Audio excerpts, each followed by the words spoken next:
ተውሉ አንድ ነገር ትክክለኛ ቦታውን ሲያጣ በዛው ዋጋውን ያጣል። ስለዚህ የእናንተም ዋጋችሁ የሚወሰነው በምትውሉበትና በምትገኙበት ሁኔታ ውስጥ ነው። ስለዚህ ዋጋችሁ እንዳይወርድ ከፈለጋችሁ የምትሆኑበት ቦታ ምረጡ። መላቀቅ መልቀቅ ወሳኝና ትኩረታችንን ልንጥልበት የሚገባው ነገር አንድ ነገር በማግኘታችን ላይ ብቻ ሳይሆን ያንን ነገር በማግኘታችን ምክንያት የምናጣቸው ሌሎች ጠቃሚ ነገሮች ጭምር ላይ ሊሆን ይገባል። ይህኛው የትኩረት ምስጢር የገባቸው ሰዎች አንድን ነገር ለመጨበጥ መዘርጋት ቀድሞ የያዙት ነገር ወደ መልቀቅ እንደሚያመጣቸው ያውቃሉ። ስለዚህም ለማግኘት የሚጓጉለትን ነገር ለመያዝ ከመዘርጋታቸው በፊት ያንን በማድረጋቸው የሚያጡት ነገር ቀድሞ ያስባሉ። ትኩረታቸው አዲስ ነገር በማግኘታቸው ላይ ብቻ ሳይሆን ያንን ነገር ለማግኘት በከፈሉት ዋጋ ላይ ጭምር ነው። የ6 ዓመት ልጅ ነው የሚኖረው ከአባትና ከእናቱ ጋር እንዲሁም ከሁለት ታላላቅ ወንድሞቹ ጋር ነው። ይህ ልጅ ከወንድሞቹ ይልቅ ፈጣንና አንዳንዴም ከመስመር ወጣ ያለ ቅልጥፍና ያለው ልጅ ነው። አንድ ነገር ካየና ከወደደ ያንን ነገር በእጁ የሚያስገባበት መንገድ በዚህም ሆነ በዚያ ፈልጎ ነገሩን በእጁ ያስገባል። አንድን ነገር እጁ ለማስገባት ማልቀስ ካለበት ማልቀስን፣ መጣላት ካለበት መጣላትን፣ መስረቅ ካለበት መስረቅን ከመጠቀም የሚመልሰው የለም። መኝታ ቤቱ ያለው የመጫወቻ ብዛት ይህ ነው አይባልም። ከየት ለቃቅሞ እንዳመጣው የሚታወቅ ብዙ ነገር ነው ያለው። አባቱ ይህን ባህሪው ያውቃል። ሆኖም በተለያየ መልኩ ሊያስተምረው ከመሞከር ውጪ ምንም ሊያረገው አልቻለም። አንድ ቀን ይህ ልጅ የማይረሳውን ትምህርት አገኘ። ከትምህርት ቤት ተመልሶ ትንሽ ምግብ ከቀመሰ በኋላ በረንዳው ላይ ይጫወታል። የጎረቤታቸው በረንዳ የእነርሱ በረንዳ የሚለየው አንድ ከብረት የተሰራ በሰው ቁመት ልክ የሆነ አጥር ነው።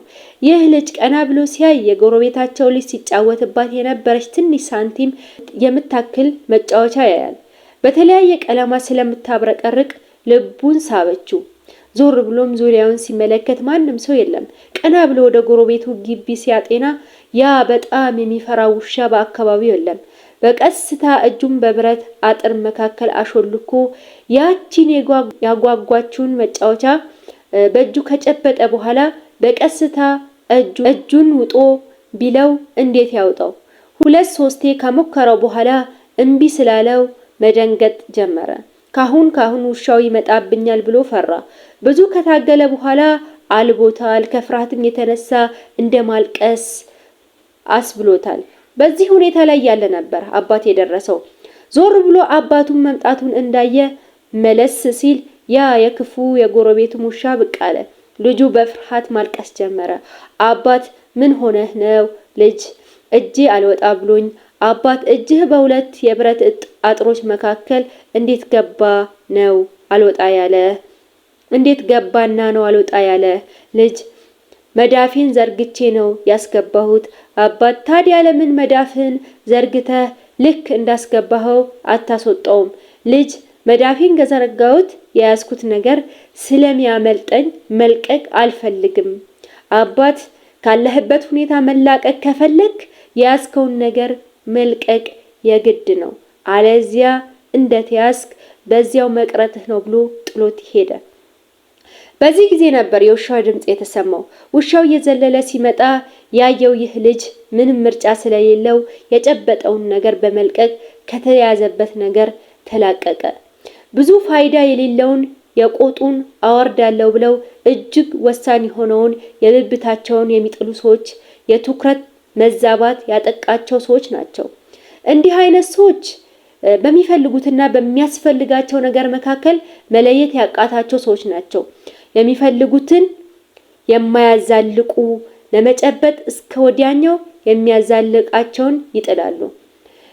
ያዩትንና የተመኙትን ነገር በእጃቸው ለማስገባት ሲሯራጡ በሂደት የሚያጡት ከዚያ የላቀና የተሻለ ነገር አይታያቸውም።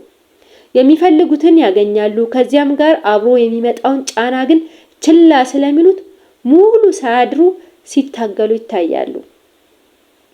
አንድም የምንፈልገው ነገር ለማግኘት አስፈላጊ ጥረት ማድረግ እንከን የማይገኝለት ጉዳይ ነው። ሆኖም ትኩረታችንን ለማግኘት የምንጣጣረው ነገር ላይ ከመሆኑ የተነሳ ሌላ አስፈላጊነቱ የላቀ ነገር የሚያስጥለን ከሆነ መጨረሻው ክስረት ይሆንብናል።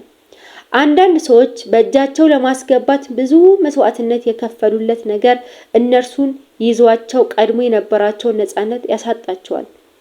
ነገሩን በእጃቸው ከማስገባታቸው በፊት የነበራቸው መረጋጋት፣ ጤንነትና አንዳንድ ጊዜም ማጣት እጅግ ዋጋ ያለውን ንብረት አጥተውት የራሳቸውን ያገኙታል።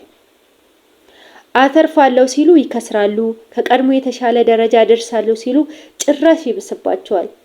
ከፍ ወዳለና ወደ ተሻሻለ ሁኔታ ደርሳለሁ ሲሉ ራሳቸው ወረድ ብሎ ያገኙታል።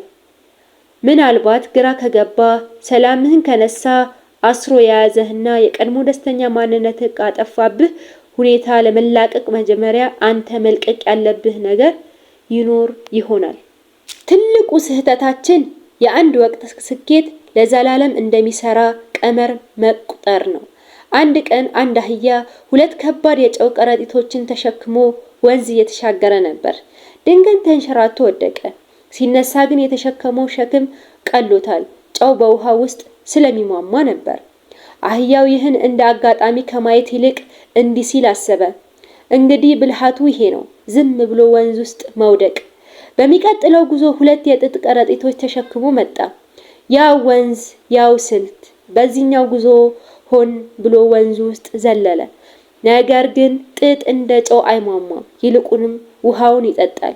ሸክሙ ከመቼውም ጊዜ በላይ ከበደው።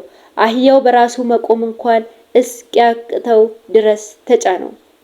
የእውነተኛ ዓለም አስተሳሰብ 3 ህጎች አሉት። አንደኛ ህግ በችሎታና በእድል መካከል ያለው ልዩነት ይላሉ። የአህያው ስኬት የመጣው ከጨው ባህሪ እንጂ ከሰው ካደረገው ተግባር አልነበረም። ለምን እንዳሸነፈ ካላወቁ በሚቀጥለው ጊዜ የመሸነፍ እድሉ ከፍተኛ ነው። ህግ 2 ደግሞ ኮፒ ፔስት ነው፣ ደፍኖ መገልበጥ። አስተሳሰብን ይጠንቀቁ። ባለፈው ዓመት የሰራው ነው ዘንድሮ ላይሰራ ይችላል። በአንድ ሁኔታ ላይ የተሳካው በሌላ ላይ ሊከሽፍ ይችላል። ዘዴውን ከመተግበሩ በፊት የጉዳዩን ባህሪ ቆስቆሶ ይመርምሩ። 3ኛ ህግ ደግሞ ጊዜ ያለፈበት ተሞክሮ ይቆጣጠሩ። ተሞክሮ ሀብት ነው፣ ነገር ግን ያልታደሰ አፕዴት ያልተደረገ ተሞክሮ ሸክም ነው። አዳዲስ ተለዋዋጭ ሁኔታዎች ሳይገመግሙ ጊዜያዊ መፍትሄ ወደ ቋሚ ስርዓት አይቀይሩት። ወደ ቀጣዩ የድል ወንዝ ከመዝለሉ በፊት ራስዎን እንዲህ ብለው ይጠይቁ፣ የተሸከሙት ሸክም የሚያቀልሉት ጨው ነው ወይስ ዘቅዝቆ የሚይዞትን ጥጥ ነው?